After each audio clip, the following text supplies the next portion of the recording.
আচ্ছা, আমি যদি বলি আপনি ইনকাম করেন বলেই খান বা খেতে পারেন, এটা একদম মিথ্যে কথা। বরং আল্লাহ আপনাকে খেতে দেন বলেই আপনি খেতে পারেন, এটা কি বিশ্বাস করবেন?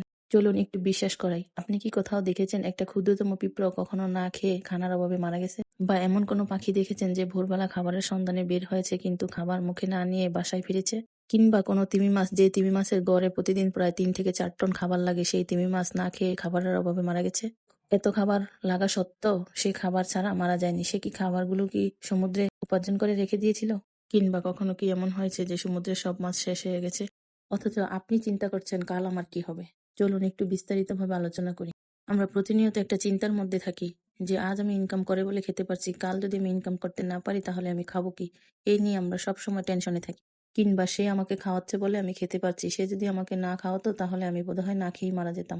এই ভাবনার শুরুটা বাস্তব হলেও গভীরে গেলে একদম ভ্রান্ত। কারণ আপনি কতটুকু খাবেন, সেই খাবারটা কোথা থেকে আসবে এবং কিভাবে এসে আপনার কাছে পৌঁছবে, এই সব কিছুর পরিকল্পনাকারী একমাত্র আল্লাহ। একটু ভেবে দেখুন, যেদিন আপনি জন্মগ্রহণ করেছিলেন সেই দিন আপনি পুরোপুরিভাবে অক্ষম ছিলেন।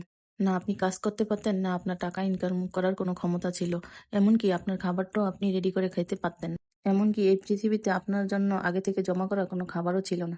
বলতে পারেন কেন? কারণ সেই মুহূর্তে আল্লাহই আপনার জন্য খাবারের রেডি করে রেখেছে মায়ের স্তনে। আর সেই খাবার এতটাই নিখুঁত যে আপনার আর বাড়তি কোনো পুষ্টির প্রয়োজন হয় না। সত্যি করে বলেন তো, সেই দুধ কি কেউ তৈরি করে রেখেছিল নাকি আপনিই তৈরি করেছেন? এখান থেকে বিষয়টি একদম ক্লিয়ার। যখন আপনি পুরোপুরিভাবে অক্ষম তখন আপনার সবকিছুর দায়িত্ব আপনার আল্লাহর হাতে। আর এখন আপনি হাঁটতে পারেন, চলতে পারেন, কর্ম করতে পারেন। এখন বুঝি আপনার খাবারের দায়িত্ব বা সবকিছুর দায়িত্ব আপনার আল্লাহর হাতে থাকবে না? বিশ্বাস করেন, আল্লাহ আপনার উপরে দায়িত্ব ছেড়ে দেননি। শুধু তিনি কেবলমাত্র নিয়মটা একটু পাল্টে দিয়েছেন। এখন তিনি হয়তোবা আপনাকে খাবার হাতে তুলে দেন না, কিন্তু সেই খাবারটা খুঁজে নেওয়ার সামর্থ্যটা তিনি রাখেন। আপনার কর্মের মাধ্যমে আপনি সেই খাবারটা খুঁজে নিতে হবে। কর্ম মানে এই নয় আপনি নিজেই নিজেকে স্রষ্টা। কর্ম হলো আল্লাহর পরিকল্পনার ভিতরে নিজের অংশটুকু পালন করা। খাবার ঠিকই আপনার জন্য তিনি নির্ধারণ করে রেখেছেন, কিন্তু আপনাকে শুধু কর্মের মাধ্যমে তা খুঁজে নিতে হবে। তাই আমাদের মানতেই হবে যে খাবারের আসল মালিক হচ্ছে স্বয়ং আল্লাহ তাআলা। আপনি হয়তোবা চাকরি করেন, ব্যবসা করেন, কিন্তু এই নয় যে আপনি নিজেই খাবার তৈরি করেন।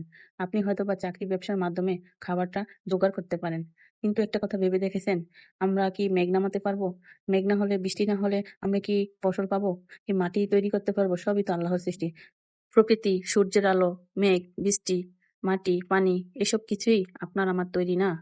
তাই এগুলি সবকিছুই স্রষ্টার তৈরি। তাই আমাদের খাদ্য তৈরির জন্য এগুলা গুরুত্ব অনেক বেশি।